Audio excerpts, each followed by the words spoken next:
नमस्कार दोस्तों, आपका बहुत बहुत स्वागत है हमारे चैनल टीटीएस में।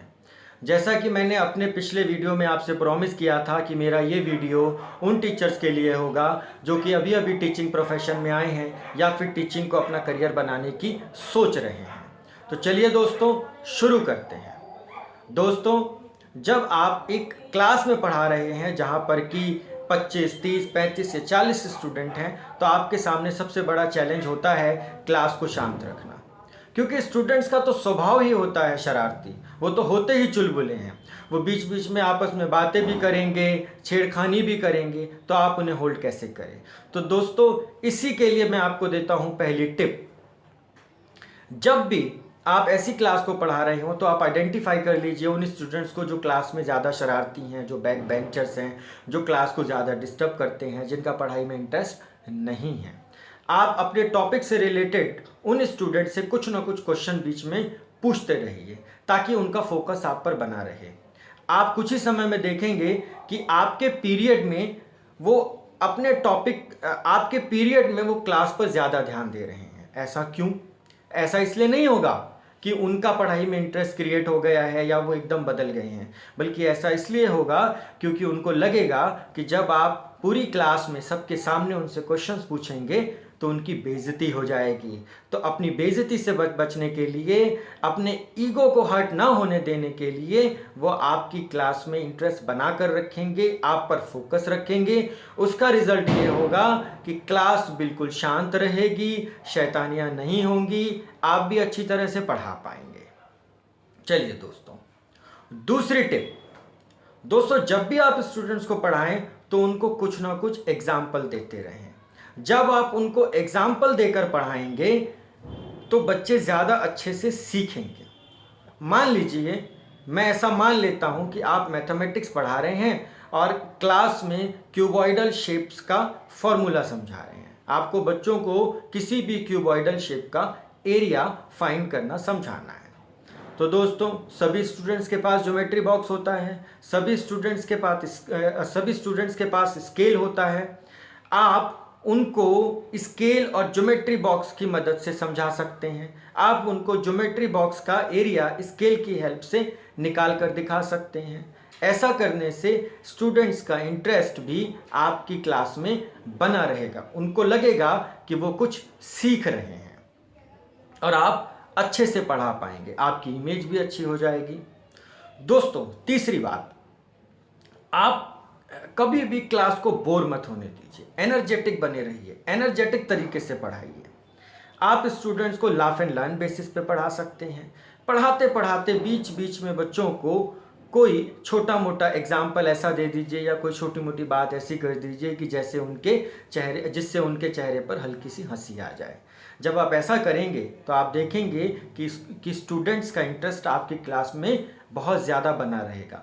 बल्कि इतना ही नहीं, वो हर रोज़ इंतज़ार करेंगे आपके पीरियड का कि कब आपका पीरियड आए और उनको जो है लेक्चर सुनने का मज़ा आए। लेकिन दोस्तों, इसमें एक बात ध्यान रखिएगा, कभी भी ऐसा मजाक मत कीजिएगा जिससे कि आपकी बेइज्जती हो जाए। आपका मकसद तो है इंटरेस्ट क्रिएट करना, लेकिन हो कुछ और जाए, वो जो बच्चे हैं वो आपका मजाक बनाने लगे। क्योंकि स्कूलों में बहुत मैंने ऐसा देखा है कि बहुत से स्टूडेंट्स टीचर का मजाक बना देते हैं, उल्टे सीधे नाम रख देते हैं। जब वो टीचर क्लास में आते हैं तो वो उनके सामने ऐसे ऐसे मजाक करते हैं कि टीचर क्लास में पढ़ा ही नहीं पाता। तो मजाक जो है उसकी एक लिमिट होनी चाहिए। थोड़ा बहुत हंसी मजाक कीजिए, लाइट इंटरेस्ट बना के रखिए, बस।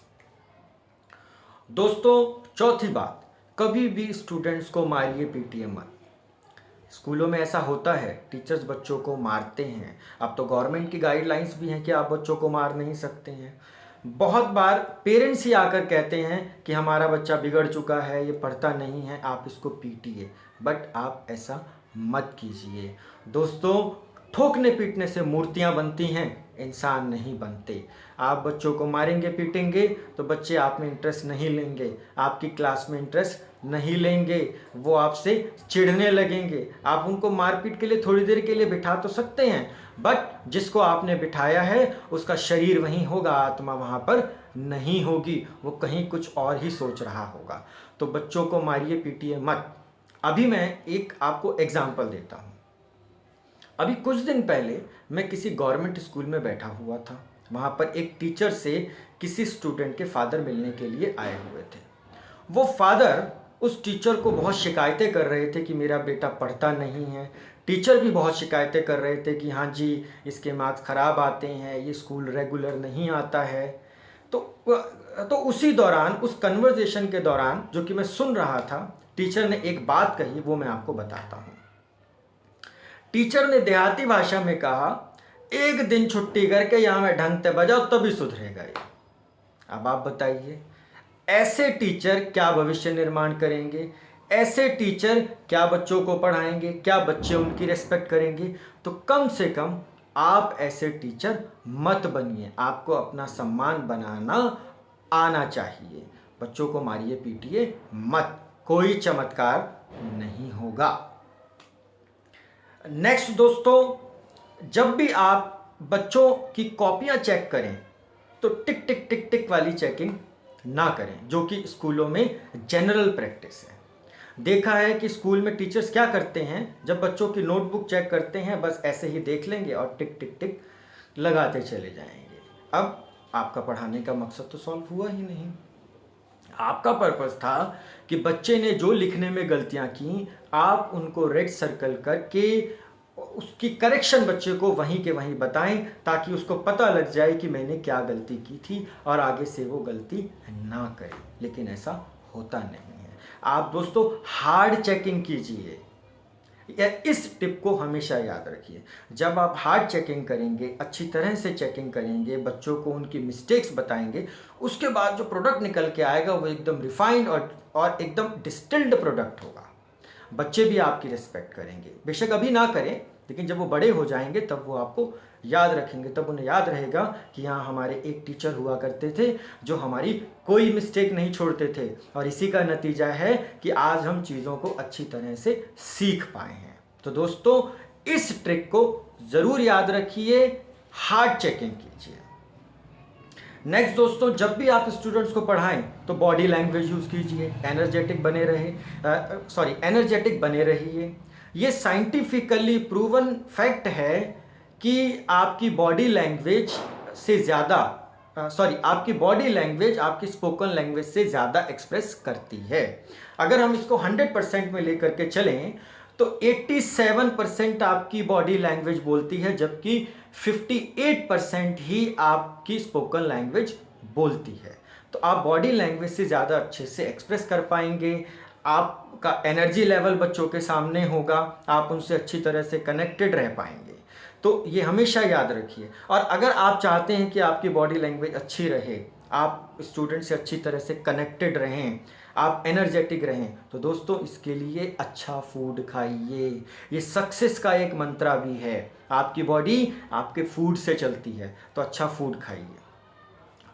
चलिए दोस्तों, इसके साथ ही मैं अपने इस वीडियो को ख़त्म करता हूं, लेकिन हाँ, मुझे एक बात और याद आ गई। दोस्तों, जो टीचर अच्छे होते हैं उनका स्टूडेंट हमेशा सम्मान करते हैं। अच्छे टीचर बनिए। हम लोग आज भी उन टीचर से मिलने के लिए जाते हैं जो हमारे अच्छे टीचर थे। आज जब मैं ये वीडियो बना रहा था, तो इस वीडियो को बनाने से पहले मैं अपने उन टीचर्स को याद कर रहा था। तो मुझे एक ऐसे टीचर याद आए जो कि जब हमारी क्लास में आते थे तो पीछे की बेंच पर जाकर बैठ जाते थे और हमें कोई टॉपिक करने के लिए दे देते थे। हम पूरे पीरियड में उस टॉपिक को करते रहते थे। तो दोस्तों, आप सोचिए, वो टीचर मुझे जीवन में कभी याद नहीं आए, सिर्फ आज याद आए जबकि मैं ये वीडियो बना रहा था।